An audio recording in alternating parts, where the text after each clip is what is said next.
Before leaving, please remember to make a contribution to all of my thousands of hours of work here, PayPal, Patreon, or fundraiser in the description below or on the China Rising Radio Sinoland article page. Thank you.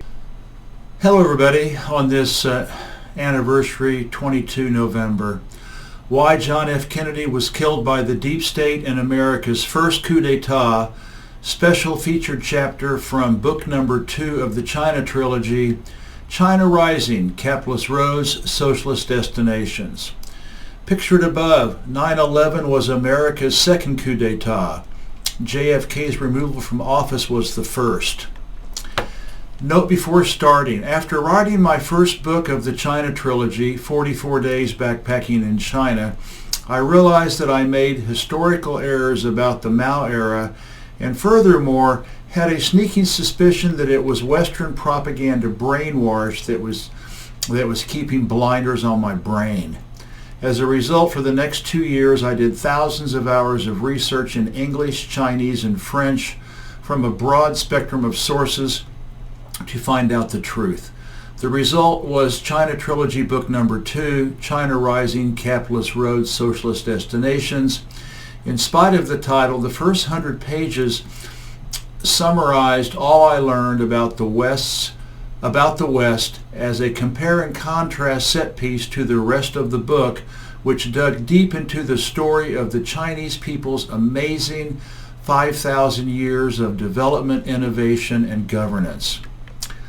Learning without a doubt that the U.S. deep state had the audacity to murder John F. Kennedy in broad daylight on today's anniversary, 22 November 1963, as well as the even more cocksure false flag of bringing down 3 of the 7 World Trade Center buildings and blowing up the Pentagon, with everything else before, in between, and now after, changed my life forever and for the better.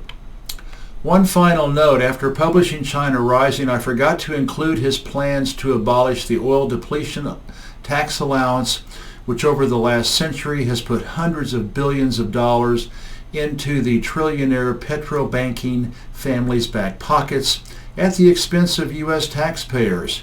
As well, I can still remember JFK's silver certificate $1, $2, and $5 bills that he ordered directly minted by the U.S. Department of Treasury, circumventing the private petro-banking owned Federal Reserve, thus setting in motion, depriving them of trillions of dollars in interest on the national debt. The mints were printing the $10 bill when he was in fact killed.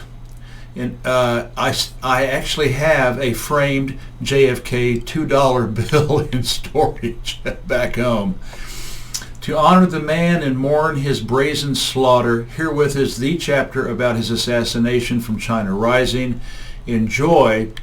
After you finish that, take the time to listen to Dr. Modi Nisani's jaw-dropping interview, What Happened to JFK, RFK, MLK, and so many others has been going on a long time, and that is entitled Dr. Modi Nisani's interview on 44 Days Radio Sinoland, Part 3, The Banking Cartel's Death Spiral for Humanity.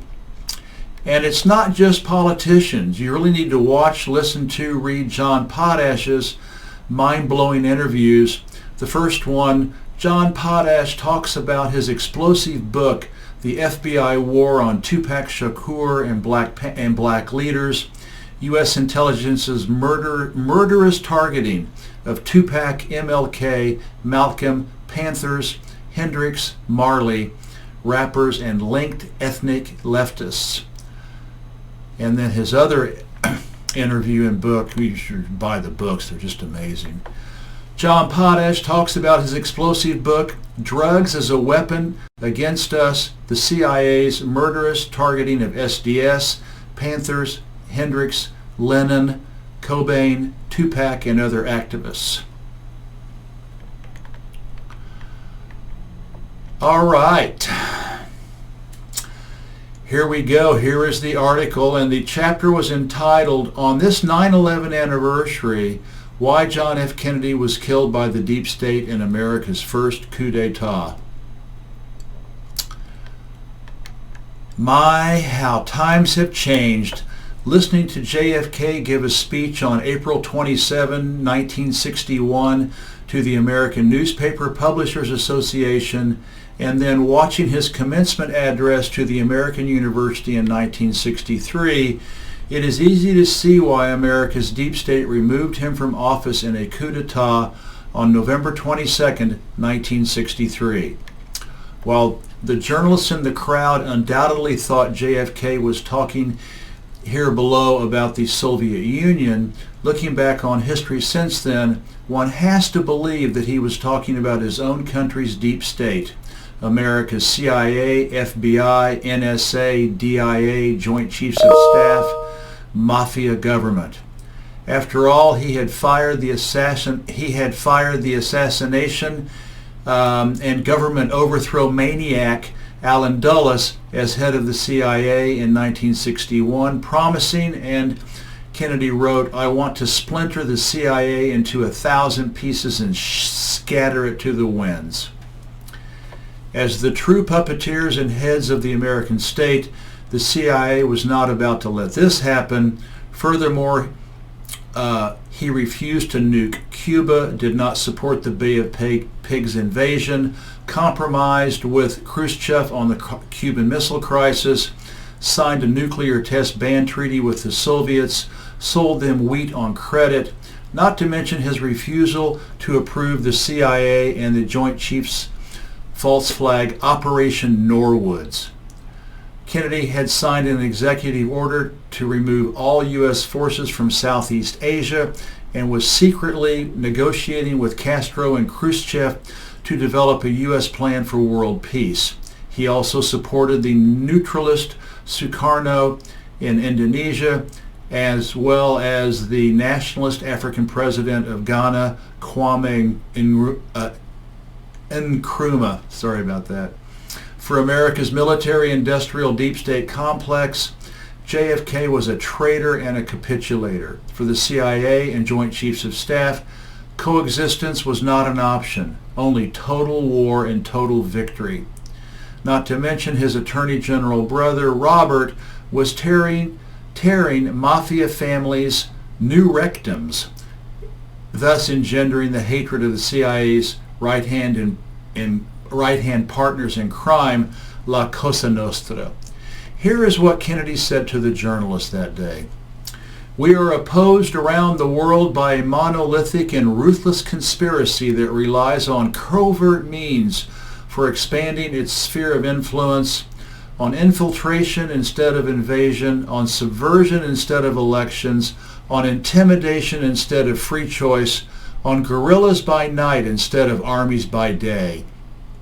It is a system which has conscripted vast human and material resources into the building of a tightly knit, highly efficient machine that combines military, diplomatic, intelligence, economic, scientific, and political operations. Its preparations are concealed, not published. Its mistakes are buried, not headlined. Its dissenters are silenced, not praised. No expenditure is questioned.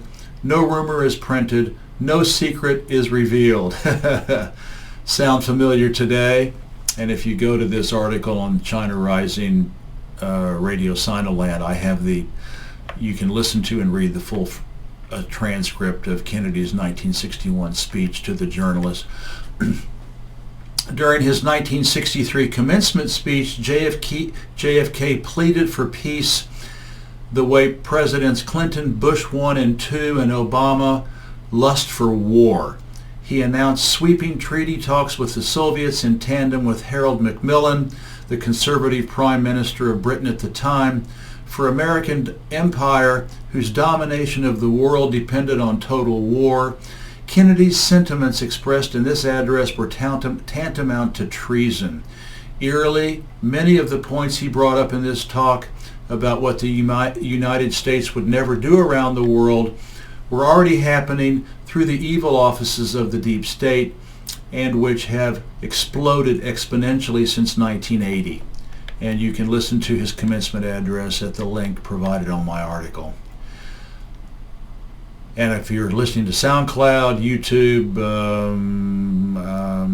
Brighteon, iTunes, and all that, the link to my article is at the bottom of the description. America's 1963 coup d'etat had profound implications for the future of the country and for the entire planet. Emboldened by its success, the deep state committed and continues to cause hundreds of assassinations, government overthrows, and regime changes across the globe, all of which changed the course of human history. The American-run Gladio secret armies in Europe are still thriving, murdering, regime-changing, and making a mockery of the old continent's farcical, managed, and controlled democracy. Stateside, it's even worse. Robert Kennedy, Martin Luther King, Malcolm X, and thousands more led shortened lives for getting in the way of the deep state's objectives. 9/11 was just another, more audacious false flag event to scare Americans into accepting a neo-fascist police state and to justify the slaughter of millions of Muslims across our pale blue dot while stealing their natural resources colonial style. It also allowed the deep state to pull off its second American coup d'etat. That day, George II was illegally removed from office under the program of continuity of government. During this brief military rule, the country radically changed its foreign policy and defense. On this day, all members of Congress and their staff were placed by the military authority under house arrest in the government complexes at Greenbrier and Mount Weather, Virginia. Dick Cheney, the avatar of the deep state, was large and in charge. Now, through Ukraine and America's imperial pivot to Asia, Russia and China enter the crosshairs of Uncle Sam's fascist plan to rule the world and control its resources via military excess. John Fitzgerald Kennedy must be crying in his grave. This is Jeff J. Brown signing out. Thank you and have a wonderful day. Bye-bye. China Rising Radio Sinoland and China Tech News Flash signing out. Please make a contribution to all of my hard work. Thank you.